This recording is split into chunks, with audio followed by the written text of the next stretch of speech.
Agradecemos al Señor por su presencia, amén.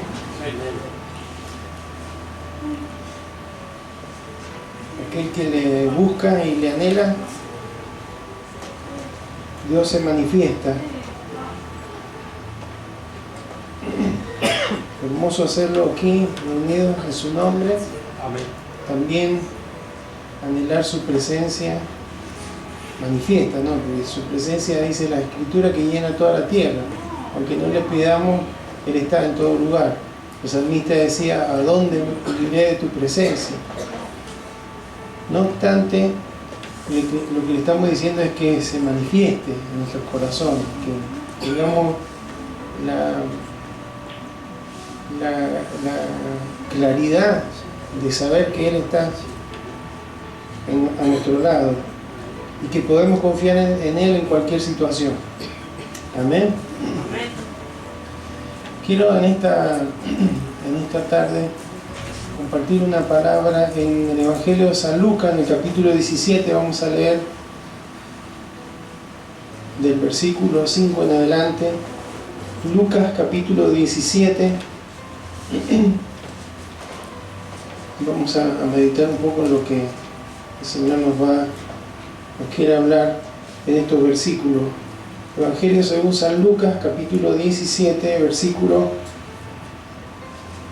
5 en adelante. Leemos en el nombre de Jesús. Amén. Y dice así: dijeron los apóstoles al Señor: aumentanos la fe. Entonces el Señor dijo: si tuvierais fe como un grano de mostaza, podríais decir a este sicómoro: desarráigate y plántate en el mar, y os obedecería. ¿Quién de vosotros, teniendo un siervo que ara o apacienta ganado, al volver él del campo, luego le dice: pasa, siéntate a la mesa? ¿No le dice más bien: prepárame la cena, cíñete y sírveme hasta que haya comido y bebido, y después de esto come y bebe tú?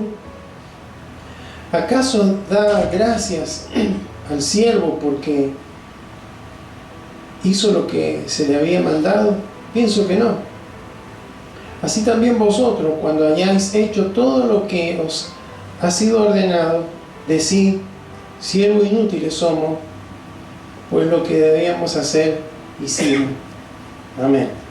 Le invito a que oremos. Señor, gracias por este día, gracias, Señor, porque podemos estar en este lugar, en tu casa, en medio de tu pueblo, Señor, como tal vez tantos otros hermanos en estos mismos momentos están reunidos, Señor, pero qué maravilloso es saber que tú estás, Señor, en cada uno de esos momentos de adoración a tu nombre, Señor. Tú te agradas, tú te gozas, Señor, y hemos querido expresarte alabanza de una manera consciente, Señor, sabiendo lo que cantamos. Hemos pedido que tú vengas sobre nuestras vidas como un río, Señor, como aquella visión de Ezequiel. Queremos que ese río, Señor, invada nuestra vida. Queremos ser llevados por ese río de tu poder, Señor.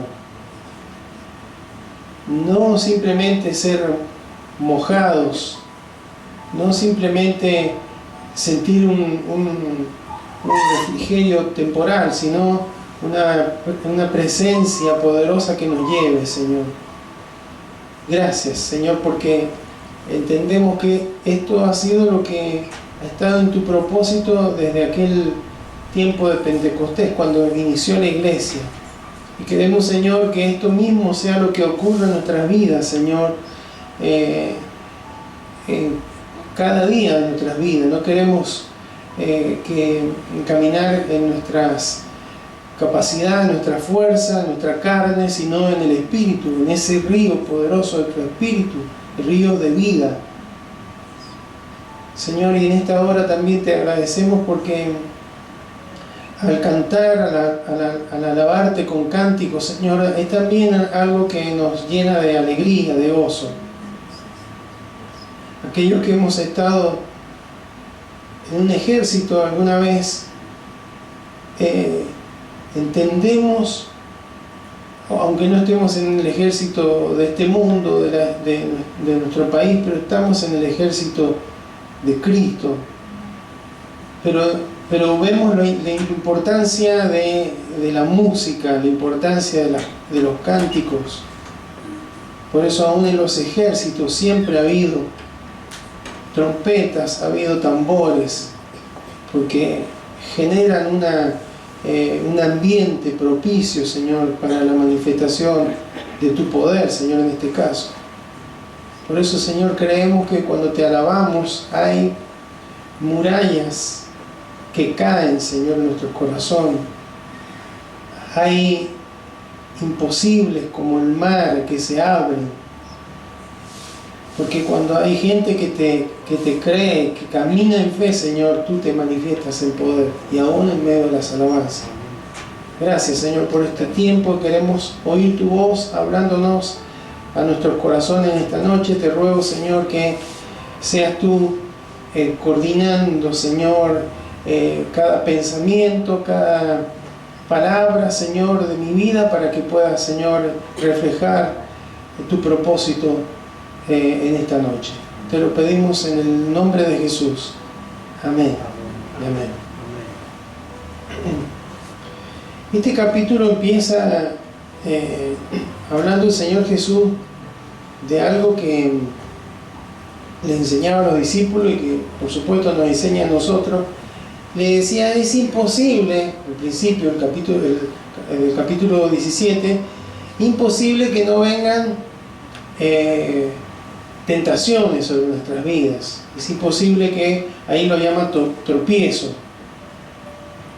Tropiezo usa la palabra griega escándalo, ¿sí?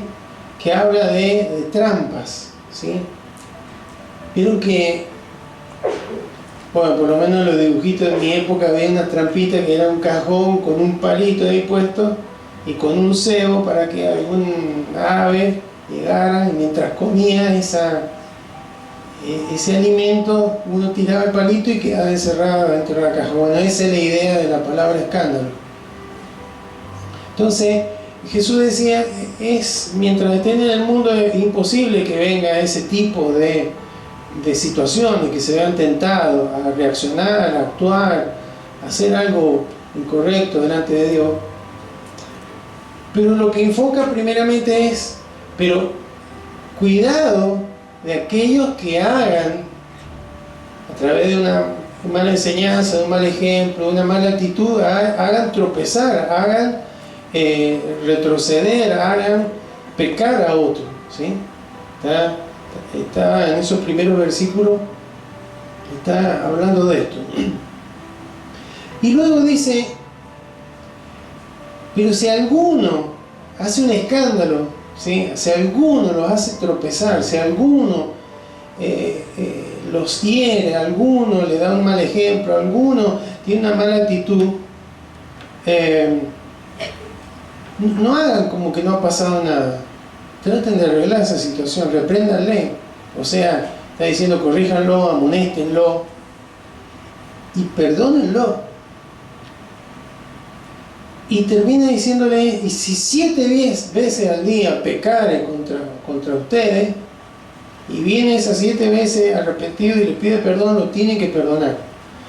Entonces, cuando Jesús habla de esto, es ahí que los discípulos le dijeron al Señor, Señor, aumentanos la fe. Como diciendo, esto es muy difícil. Porque si alguien viene 7 veces a pedirme perdón, quiere decir que las veces anteriores no se arrepintió de verdad. Y siguió ofendiéndome, siguió hiriéndome. Entonces, de alguna manera el Señor Jesús me está diciendo, ustedes no tienen que juzgar si se arrepintieron bien o no. Ustedes tienen que obedecer lo que Dios les dice, que tienen que perdonar. Entonces, ellos entendieron, y fue tal la magnitud del impacto que recibieron al escuchar esto de Jesús, que dijeron, bueno, pero no es suficiente con la fe que tenemos, necesitamos una fe más grande para poder hacer esto, como es imposible. Y Jesús, en lugar de responderle, bueno, le voy a aumentar la fe, lo voy a fortalecer en fe, no tiene esa actitud, no le responde a eso, sino que les compara con la fe del tamaño de un grano de mostaza, que en otras ocasiones ocupó ese paralelismo, esa parábola, esa comparación. La semilla del grano de mostaza es una semilla muy pequeña. Y de alguna manera Jesús le está diciendo, no se trata del tamaño de la fe, sino que se trata de qué tipo de fe, si es una fe genuina, es una fe auténtica, es una fe enfocada en el objeto correcto de la fe, que es en Dios. Entonces le dice, si tuvieras fe como un grano de mostaza, le está diciendo, no se requiere una fe tan grande, sino que la poca fe que puedan tener, la pongan en práctica. Entendiendo, hermanos, que la fe, por sobre todas las cosas, es la disposición de nuestro corazón de obedecer a Dios. Y creer a Dios, creer lo que Dios ha dicho, pero si yo creo que lo que Dios dice es lo correcto, bueno, tengo que obedecer. Eso es lo que está diciendo Jesús. Entonces, si ustedes tienen una fe pequeña, pero está puesta en el Señor, y hay una actitud del corazón de obedecerle a Dios, de tener la voluntad rendida al Señor, bueno, van a poder hacerlo. Eso es lo que le está diciendo. Aunque a usted les parezca imposible que alguien le ofenda y lo reprendan y les pida perdón, y después pasan unas horas, unos minutos, y vuelva a ofenderlos otra vez, y otra vez arrepentirlo, o otra vez se arrepiente. Bueno, a ustedes les parece que no es posible, pero si ustedes creen en el Señor, si ustedes tienen una fe genuina, si ustedes están confiando en el Señor y hacen lo que el Señor les está diciendo, entonces lo van a poder hacer. ¿Sí? Y le da una comparación, dice, si podrías decir, o sea, si tuvieras fe, podrían hacerlo. Y le da otra comparación, lo podrías decir a este sicómoro, desarráigate y plántate en el mar, y os obedecería. Sicómoro es una planta, un árbol que tiene unas raíces muy fuertes. Dicen que en esa época pensaban que un sicómoro podía estar plantado con esas raíces por lo menos 600 años sin moverse. Creo yo, hermano, que el Señor Jesús hace referencia a que eso es lo que se produce en el corazón cuando no hay perdón. Una raíz muy fuerte, muy profunda de amargura. Pero si alguien con una fe pequeña está dispuesto a ser obediente a Dios, esa raíz tan fuerte como la de un sicómoro de amargura la puede rechazar, la puede vencer, la puede evitar que esté en su corazón si tan solamente obedece al Señor. Amén. No sé si me doy a entender. No es la cantidad, sino es la calidad de esa fe.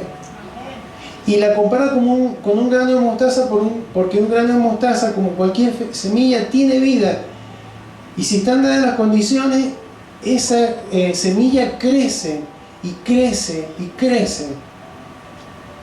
Entonces, una fe genuina, una fe auténtica, una fe que está puesta en el Señor y que funciona en obediencia, puede hacer lo que Dios le dice, a pesar de que al principio le pueda parecer imposible, pero a medida que pasa el tiempo, esa fe va a ir madurando, va a ir creciendo. Está diciendo, la fe esta que ustedes me piden, no se la puedo dar. No es algo que viene de afuera, es algo que viene de adentro de sus corazones. Y que funciona, de acuerdo, por supuesto, por el oír la palabra, pero no solamente el oír, sino el creerla y obedecerla. Y a medida que yo creo y obedezco, mi fe aumenta, va creciendo. Amén. Y después nosotros lo tenemos separado, los primeros 4 versículos, ocasiones de caer, el versículo 5 y 6, aumentando la fe, y después el 7 hasta el 10 que leímos es otro título, pero el Señor Jesús sigue en lo mismo, no es que está separando los temas, está hablando de lo mismo. Entonces empieza diciendo, van a tener ocasiones de caer, cuídense que ustedes no sean aquellos que empujen a alguien a caer, pero si alguien los empuja, si alguien los hiere, si les da un mal ejemplo, tienen que perdonarlo, y lo tienen que hacer por fe. Entonces el versículo 7 empieza a hablarles de algo que parece descolgado. ¿Quién de vosotros, teniendo un siervo, los pone en el lugar de amo y tiene un siervo? Por supuesto que la servidumbre de esa época hoy no es tal, entre comillas, ¿sí? Se supone que en esta época moderna hay libertad, no hay esclavitud, aunque nosotros sabemos que sí la hay. Una esclavitud espiritual, pero también hay gente que se aprovecha de otra, de muchas maneras, ¿sí? Pero en esa época era común que hubieran amos que tenían esclavos, un siervo. ¿Por qué digo esclavo? Porque siervo es doulos en griego y es un esclavo. Es alguien, un amo es alguien que tiene todo derecho legal y moral sobre el esclavo, y el esclavo es una persona que no tiene derecho, no tiene decisión, no tiene propiedad, depende del amo y tiene que obedecerle al amo. Eso es lo que está diciendo Jesús. Entonces le está diciendo, imagínense que ustedes tienen un siervo, y ese siervo viene del campo a hacer todas las tareas que está haciendo, y cuando llegan, ustedes no lo hacen pasar para que se sienten y ustedes le sirven la comida, sino que le dicen, bueno, ahora falta la otra parte, le tiene que hacer comer. Y cuando terminen recién de comer, le dicen, bueno, ahora sí ustedes pueden comer vos, el siervo. Eso no era, hoy lo comentamos así, es muy desagradable, pero eso era lo normal en la época. Todos los siervos sabían que eso era lo que tenían que hacer. Y entonces le dice, ¿acaso por hacer lo que tiene que hacer ustedes le van a dar gracias a ese siervo? Gracias porque hiciste. No, porque es lo que tenía que hacer. Pero al final, el versículo 10 termina diciendo, así también vosotros, cuando hayan hecho todo lo que se les ha ordenado, perdonar y todo lo demás que Dios les ha ordenado, podrían decir, siervos inútiles somos, pues lo que debíamos hacer hicimos. Entonces, ¿por qué el Señor empieza con un tema y parece que termina hablando del otro tema? No, es lo mismo, está hablando de que cada uno de ellos, como el mismo Jesús, era un siervo de Dios. Y un siervo lo que hace es obedecer. Amén. Lo que hace un siervo es obedecer, no opina, no obedece. Entonces, ese siervo no tiene derecho para exigir gratitud o paga por lo que está haciendo, porque de hecho ya había algo establecido, ¿sí? Comida, techo, y eso tal vez era lo suficiente. Lo que está diciendo es que que Dios nunca está en deuda con nosotros. Hagamos lo que hagamos para Él. Le sirvamos en la forma que le sirvamos. Pero cuando habla de un siervo inútil, no es un siervo que no hace lo que tiene que hacer, no califica, no tiene la capacidad de hacer lo que tiene que hacer, sino que la palabra inútil en el griego es akreios, que significa no meritorio. O sea, que no merece recibir ni gratitud ni paga por lo que hace. Y esto es lo que el Señor estaba enseñándole en esa ocasión. Cuidado. Ustedes como siervos del Señor tienen que obedecer. Si tienen fe, esa fe significa que lo van a obedecer. Pero si lo obedecen en lo que tienen que hacer, no esperen recibir aplauso, no esperen recibir una recompensa, porque es lo que tienen que hacer. Amén. Si bien, hermanos, nosotros sabemos que Dios va a recompensar a todos, pero no lo va a recompensar por nuestros méritos, lo va a recompensar por su gracia. Amén. Amén. Es por su gracia, no es. Y bueno, Señor, pero mirá lo que yo he hecho esto, hago aquello, fíjate vos, hago esto, aquello. Alguien que piensa así no está teniendo una fe correcta. Está enfocándose más en sus propios méritos. Lo que está diciendo el Señor es, ustedes tienen que ser obedientes en esto de perdonar y en todo como un siervo. Tienen que estar dispuestos a obedecer a su Señor en lo que le pide su Señor, sin esperar ningún tipo de recompensa a cambio. Hay veces que nos pasa, hermanos, que pensamos, pero si yo hago todo bien, hago las cosas bien, me congrego, te sirvo, oro, leo la palabra, testifico, hago todo bien, pero me pasan cosas como si Dios nos debiera algo, ¿no es cierto? ¿No lo hemos pensado una vez? No le voy a pedir que levante la mano, pero seguramente lo habrá pensado. ¿Pero por qué? Porque si hago, es como si fuera todo por nuestros méritos. Y es por la gracia. Es por la gracia del Señor. Fíjense que el Señor no nos va a dar un agradecimiento por lo que hemos hecho. Nos va a decir, bien, buen siervo y fiel. En lo poco fuiste fiel, en lo mucho te pondré. Amén. ¿Por qué? Porque Él es el dueño y Él lo que ha hecho por nosotros, nos ha comprado. Somos sus hijos. Él envió a su unigénito y el primogénito. ¿Sí? Jesús es el unigénito, pero el único del Padre y primogénito de tantos hermanos que somos en la familia del Señor. Pero también hemos sido comprados por precio. Somos sus siervos.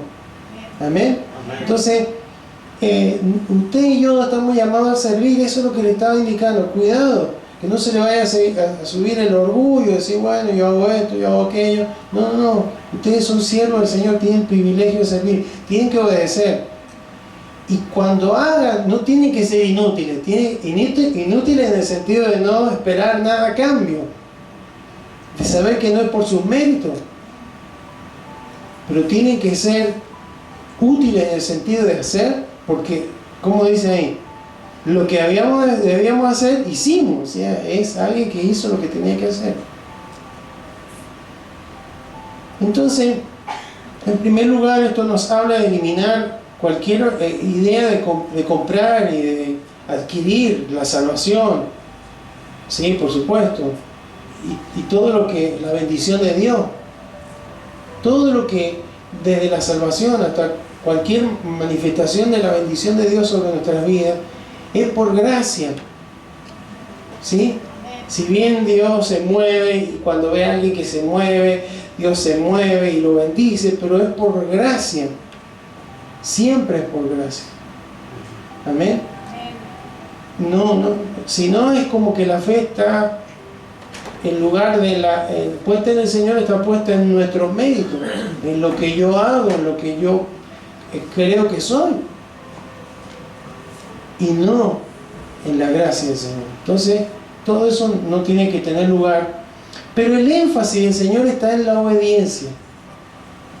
Está diciendo, ustedes tienen que ser obedientes. Ustedes dicen, pero esto es muy costoso, necesito más fe. ¿No? Ustedes con una fe pequeña tienen que obedecer, tienen que ser obedientes y hacer lo que Dios les dice que tienen que hacer. Amén. Por eso le dicen, lo que debíamos hacer hicimos. Entonces, hay veces que algunos piensan que el ser obediente al Señor es legalismo. ¿Qué le parece? Legalismo está más relacionado con esto de pensar que por mi mérito voy a ser salvo, por mi mérito Dios me va a bendecir, por mi mérito yo... No, eso es legalismo. ¿Sí? Lo que hacían los fariseos. Señor, yo tengo esta ropa, me he visto y hablo y oro de tal manera y ofrendo de tal manera, entonces por eso yo soy mejor o soy califico más que este que está acá. No, eso no funciona así. El énfasis está en obedecer al Señor. Obediencia no es legalismo, es hacer lo que tenemos que hacer. Amén. Entonces, no sé si me voy a entender. El legalismo está relacionado con comprar, con pagar la salvación, la gracia, el favor de Dios. Lo demás, otras cosas son normas, ¿sí? Acá a veces hay normas. ¿Por qué empiezan la reunión justo a horario? Ve que yo salgo medio jugado al trabajo y es bueno, no le va a pasar nada, a nadie se le dice nada si llega tarde. Pero una norma empezar horario, amén, no es legalismo eso. ¿Y por qué celebramos la Santa Cena el último domingo del mes? Y una norma para no olvidarlo, pues si hay que cambiarlo como lo hemos hecho el domingo pasado, lo cambiamos, ¿no? ¿Está bien? Pero no porque, y nosotros vamos a ser lo único que vamos a hacer salvo porque celebramos la Cena del Señor el cuarto domingo del mes. Eso sería legalismo, no sé si o voy a ser salvo yo porque yo temprano todas las reuniones, ¿sí? Eso sería el confiar en mi mérito. Pero obedecer a Dios es lo que Jesús dice, ustedes tienen que ser obedientes. Les cueste, no les cueste, claro, le está hablando del perdón porque eso es lo que más confronta nuestra carne, hermano. Y mi derecho, le está diciendo, un siervo no ha renunciado a su derecho, no tiene derecho, obedece al amo. Y si el amo dice que hay que perdonar, ¿qué hay que hacer? Hay que perdonar. Y si el amo dice que hay que orar, ¿qué hay que hacer? Hay que orar. Y si dice que hay que adorarle en espíritu y en verdad, hay que adorarle en espíritu y en verdad. Y si dice que hay que congregarnos, hay que congregarnos. Y si dice que hay que hacerlo porque somos siervos. Amén.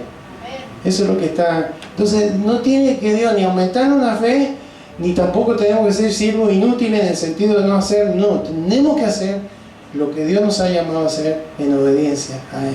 Amén. Tenemos que ser útiles en el servicio al Señor. Hay un versículo en Juan 12:26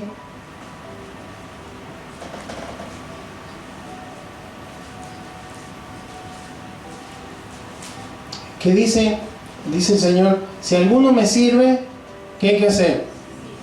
Sígame.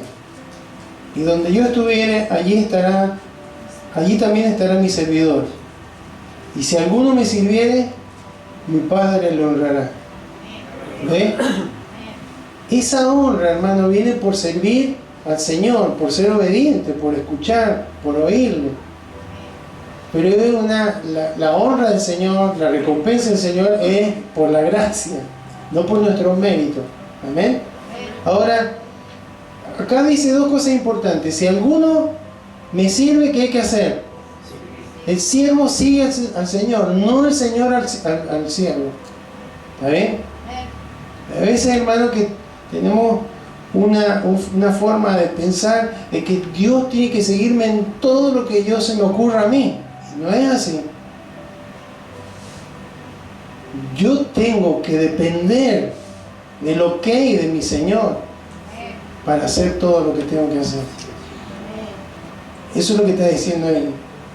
Y otra cosa es que yo tengo que estar donde Él está. Amén. Entonces, tenemos que permanecer en Cristo. Tenemos que permanecer en Él.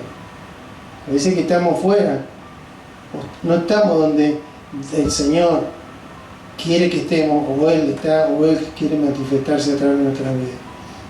Entonces, tenemos que ser siervos útiles al Señor. Inútiles en el sentido de que no tenemos mérito, pero sí útiles al Señor. Y para ser útiles al Señor, hermano, hay dos cualidades que necesitamos, la vemos rápidamente.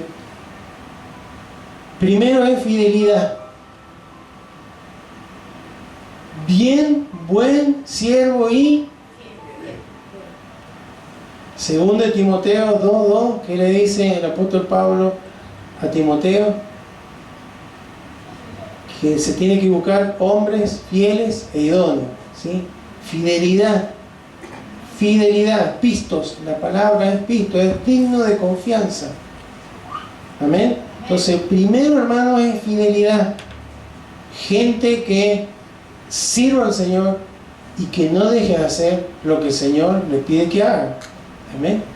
Y eso necesita fidelidad por parte de nuestras vidas, que es algo que el Señor nos va a ayudar. Por ahí nos viene el pensamiento de los apóstoles: necesito más fe, me quedo corto como estoy. Bueno, pero la cuestión no es la cantidad de fe, sino la disposición a obedecer al Señor. ¿Amén? Pasa todo por esa fe obediente, esa fe genuina, que contra todas las debilidades y luchas dice: pero estoy dispuesto a negarme a mí mismo y hacer lo que Dios me dice que tengo que hacer. Amén. Entonces, primera requisito para ser un siervo útil al Señor es fidelidad. Y segundo, carácter. Carácter aprobado, por supuesto. Carácter. Dicen que las estadísticas afirman que un altísimo porcentaje de los creyentes que no han podido cumplir con lo que Dios les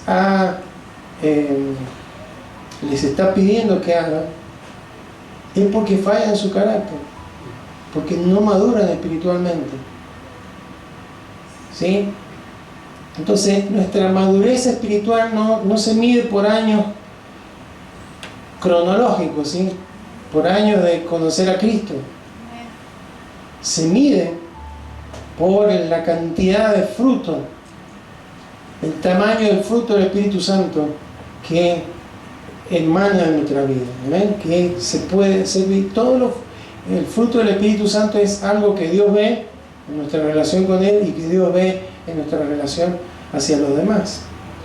Entonces, no importa los años, ni los dones, ni el aparente éxito ministerial en nuestro servicio que podamos tener.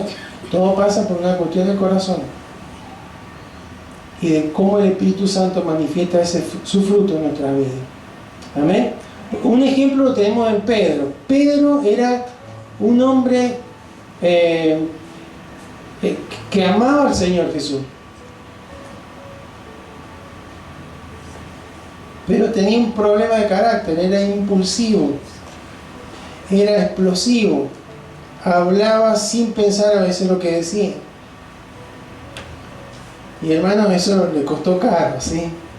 Hasta que maduró en el Señor, hasta que empezó a dar fruto del Espíritu. Fíjese que cuando en el libro de Hechos Dios lo va a llevar a la casa de Cornelio, primero le muestra una visión, y ahí Pedro, muy impulsivo como siempre, Dios le dice: toma y come. No voy a comer esto inmundo, no llame inmundo a lo que yo he limpiado. Y empieza él a trabajar en el corazón de Pedro, y ya es un hombre más maduro. ¿Por qué? Porque lo iba a enfrentar con una persona gentil, no judía, a quien Dios quería extender el evangelio de salvación. Entonces, Pedro tenía buenas intenciones, pero a su carácter le jugaba en contra. Entonces, hermano, eso también es parte de un siervo. Tenemos que ser tratados en nuestro carácter. Hay veces que nuestro carácter es un terrible inconveniente para que lo que Dios nos ha mandado, nos ha ordenado, nos ha asignado a hacer, pueda llevarse y concretarse. No es una cosa menor, porque Dios necesita y requiere hombres fieles, hombres y mujeres, ¿no? Hombres y mujeres de carácter, aprobados por el Señor. Y termino con esta ilustración. Leí que alguien hablaba sobre las diferentes perspectivas que tendrían diferentes profesionales ante una roca. Decía, ponemos una roca, ¿sí? Algo grande, delante de, por ejemplo, un arqueólogo, y el arqueólogo, ¿qué pensaría allí? ¿Qué será esto? ¿Una roca metamórfica, sedimentaria, ígnea? Bueno, a mí me tocó, es lo único que me acuerdo de geología, ¿sí? ¿De qué era? ¿Sería de las diferentes épocas de la historia? Si el que ve esa roca es un ambientalista, se preguntaría, bueno, ¿de dónde salió? Si se desprendió de algún lado, quiere decir que acá hay erosión, aquí hay un comportamiento climático que está siendo alterado, ¿qué es lo que está alterando el clima o la zona? ¿Sí? Otro profesional, otra mirada. Un ingeniero que alguien, qué bueno para romperla y hacer una buena base en un edificio, ¿sí? Está linda, esto es una roca, un granito. Pero si lo pusiera adelante esa roca a un escultor, ese escultor es probable que al ver esa roca dijera, yo veo ahí una gran obra de arte, que nadie vería, solamente él. Dice que hace siglos atrás hubieron unos que tenían una roca de mármol, un pedazo de mármol de Carrara, pero que no estaba defectuoso, no querían hacer ninguna obra de arte hasta que vino un tal Miguel Ángel Buonarroti. Y él hizo una escultura que se llama el David, ¿sí? Tiene como 4 metros, pero es espectacular. Yo lo he visto en fotos nada más. Y hoy leí que fue uno que era medio celoso, que es también un maestro de la escultura, y dice, me parece que la nariz está un poco grande del David. Y él, en lugar de responderse, de enojarse, dice que se subió a una escalera, pero antes de subirse tomó polvo del suelo de lo que había estado cincelando y se lo llevó para arriba y se hizo el que le pegó a la nariz, y mientras se hacía el que pegaba iba soltando los restos, y los que estaban abajo, dice, como era tan alta, le está achicando. Y cuando terminó era la misma nariz. Entonces ese que le había dicho que estaba muy grande, ahora sí, una obra de arte perfecta, ¿sí? Bueno, ¿qué tiene que ver eso con nosotros, hermano? Usted y yo éramos una roca, como Pedro, sin forma, pero Dios vio en nosotros un siervo, una sierva, a alguien al cual le daría una forma, que le haría una vasija que podría contener la gracia, la manifestación de su presencia. Amén. Un siervo, una sierva del Señor. Eso es lo que usted y yo somos. Entonces, la clave está en la disposición a obedecer a nuestro Señor, a dejar que Él trate con nuestro corazón, a retribuirle, hermano, con gratitud y con amor semejante muestra de gracia que ha tenido para con nuestra vida, y renunciar a nosotros mismos. Jesús lo dijo siempre, ustedes quieren ser mis discípulos, niéguense, renuncien a su derecho. Ustedes tienen que ser siervos, como este que hablaba de ¿qué hace un siervo? Le está diciéndose, el siervo hace lo que el Señor le dice, no lo que cree que el Señor tiene que hacer. Bueno, ustedes tienen que manejarse de esa manera. Y usted y yo, hermanos, somos una obra de arte del Señor. Amén. Creados para buenas obras, las cuales Dios preparó de antemano para que anduviésemos en ellas. Así que podamos recibir esta palabra que hay en nuestro corazón, un sentir de decir: Señor, soy un doulo, renuncio a mi derecho, a lo que yo creo que usted tiene que hacer o como se tiene que dar las circunstancias. Señor, quiero hacer su voluntad. El ejemplo más grande es el Señor Jesús, cuya voluntad, cuya obediencia fue voluntaria. Porque él, hermano, estando en Getsemaní, podría haber hecho su voluntad o la voluntad del Padre, podría, pero él dijo: voy a hacer tu voluntad. Y usted y yo, hermano, el Señor requiere que esa sea la actitud, que voluntariamente estemos dispuestos a obedecer. Y eso es fe, pequeña a veces, pero yo creo, Señor, que lo que usted dice es lo correcto. Si usted dice, lo hago. Si usted dice, no lo hago. Si usted me llama, yo respondo. Si usted me quiere quieto, yo me quedo quieto. Pero, Señor, estoy dispuesto a obedecerlo en todo. Amén. Esa fe correcta es la que va a ir creciendo como la semilla de mostaza y va a ir haciéndonos siervos cada vez más fieles, con un carácter cada día más alineado al propósito de Dios para nuestra vida. Amén. Invito a que se ponga de pie ahora, que se eleve eso así. Amén. Amado Señor, te damos gracias en esta noche, Señor, porque hemos podido meditar en tu palabra. Gracias, Señor, porque en palabras sencillas, Señor, tú estabas hablando de cuestiones profundas. Después, en las cartas del apóstol Pablo, del apóstol Juan, del apóstol Pedro, habrá más detalles, Señor, en relación a esto. Pero lo que tú dices, Señor, es en forma sencilla de que debemos recordar que somos no solamente hijos, privilegio tan grande, Señor, formar parte de tu gran familia, pero también somos siervos y siervas que hemos sido llamados a servirte.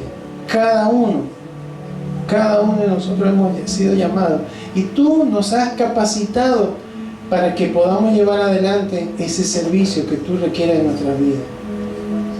Un servicio que requerirá negar o renunciar a nuestros derechos, a renunciar a nuestros argumentos, opiniones, deseos, planes, para darle lugar a los tuyos, Señor, que son mejores y más elevados, y que muchas veces incluyen parte de lo que nosotros anhelamos, pero en el momento, en el lugar y en la forma en la que tú lo consideras apropiado. Señor, queremos que encuentres en cada uno de nosotros, Señor, ese doulos, ese siervo que no cree merecer nada, Señor, que obedece voluntariamente, pero que obedece por amor, porque nosotros sabemos lo que tú pagaste por nuestras vidas. Nos trasladaste de un reino donde había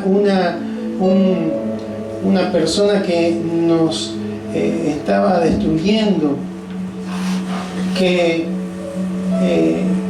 era un dictador. Nos llevaste a tu reino de luz, a donde tú eres el Señor, pero no eres un Señor que nos destruye, que nos hace daño, aunque a veces consideramos que pareciera que sí, ¿por qué no puedo hacer esto? ¿Por qué no puedo hacer aquello como hacen los demás? Señor, ese tipo de pensamiento no es de un siervo inútil, de alguien que cree que no merece nada y que responde en obediencia a cualquiera, sea lo que tú le mandas a hacer. Queremos ser, Señor, esos siervos que no reclaman derecho, que no reclaman recompensa, que no esperan nada a cambio, sino que obedecen, Señor, por amor a ti y en obediencia, con confianza, sabiendo que nada de lo que tú nos pides es para dañarnos, sino que totalmente lo contrario, es para ayudarnos a desarrollarnos, a darnos esa forma, Señor, que tú tienes en mente, esa obra de arte que tú tienes en mente con cada una de nuestras vidas, para que podamos ser aquellos instrumentos a través de los cuales, Señor, tú sigas extendiendo tu reino, alcanzando a aquellos que todavía no te conocen y también edificando a la familia, al cuerpo, a la iglesia. Aquí estamos, Señor. Hay veces que no hemos sido fieles, que no nos hemos mantenido, Señor, a lo largo del tiempo. Y no es porque nos ha faltado palabra o porque nos ha faltado buenos ejemplos. A veces porque no ha habido, Señor, una determinación de parte de nuestras vidas. Sobre todas las cosas, a veces no ha habido un carácter correcto, Señor. ¿Cuántas veces nuestro carácter ha sido un obstáculo, Señor? O sigue siendo un obstáculo, Señor. Queremos, Señor, que tú sigas tratando con nuestra vida. Sabemos que a veces para darnos forma, Señor, tendrás que golpear con el cincel y sacar todo aquello que está de más. Pero aunque a veces le duela a nuestra carne, Señor, le hace muy bien a nuestro espíritu y le hace muy bien al cuerpo de Cristo, porque en la medida que todos estamos siendo trabajados por el alfarero, podemos ser edificados el uno con el otro, Señor, y seguir avanzando en esa obediencia de poder hacer lo que teníamos que hacer, para que algún día, llegada a tu presencia, tú nos puedas decir: bien, buen siervo y fiel, en lo poco has sido fiel, en lo mucho te pondré. Cuando estemos allí en esa gloriosa eternidad, nos daremos cuenta que todo lo que pasamos fue insignificante. Por eso cuando dicen: en lo poco fuiste fiel, hoy para nosotros hay tantas cosas que nos parecen un sacrificio, Señor, y nos daremos cuenta que no es nada comparado con lo que tú, Señor, has preparado para aquellos que permanezcan fieles, Señor. Queremos ser esos hombres y mujeres de este tiempo, Señor. Gracias por el privilegio que tenemos de ser tus siervos, Señor. Qué privilegio, Señor. Qué privilegio servirte a ti, Señor. Qué honra que nos has dado. Queremos seguirte y queremos estar donde tú estás, Señor. Gracias, Señor. Y en esta hora oramos por aquellos que han de escuchar este mensaje, que no han podido llegar. Oramos por aquellos que están imposibilitados por razones de salud, por razones laborales. Sea este un tiempo, Señor, en que tú manifiestes tu poder y tu gloria, abriendo puertas, Señor, acomodando horarios, aún, Señor, trayendo sanidad a esos cuerpos que están alcanzados, Señor, por alguna dolencia, por alguna plaga, por alguna enfermedad. En el nombre de Jesús, donde quiera que esté, tu poder sea manifiesto en sanidad en esta hora, en el nombre de Jesús. Y si hay alguien que está débil, que está apocado, que ha decaído, Señor, que hay circunstancias que se han sumado, Señor, y han traído, Señor, una decadencia en su fuerza física, seas tú, Señor, trayendo esfuerzo y multiplicación de fuerza en el nombre de Jesús. En el nombre de Jesús. Si hay algo que se está apagando, Señor, sea el fuego de tu Espíritu ardiendo, Señor, en esos corazones, Señor, para que esa llama no deje de arder y que podamos seguir alumbrando, Señor, en esta tierra.